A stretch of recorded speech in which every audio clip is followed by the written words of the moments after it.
you tell me a little bit more about the book? Well, to start, we started by writing, it was just the first book. It was, technically these were 4 children's books that we had written.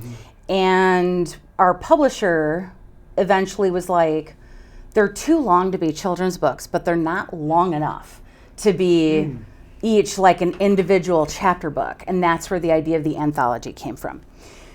We know that they're moving a lot of social emotional learning to directly to the classroom. And it's not often being taught anymore by a counselor or a social worker.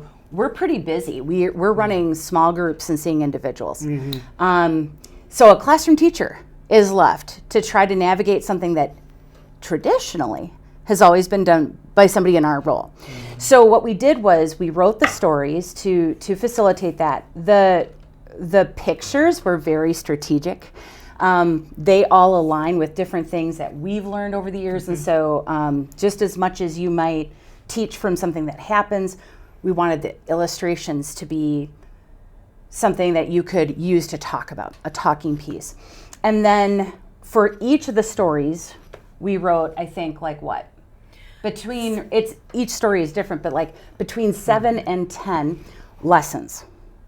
And those lessons would be purchased separately, but if a person was to engage this in the classroom, they could. And the lessons are such that it's appropriate for individual, small group, or a large group with minor tweaks. They're all aligned with, all of the national standards for social workers, school counselors, social emotional learning, but to engage different kinds of learners. So really, when you walk away, you're getting 4 books, technically, and roughly between 35 and 40 lessons that a person can use.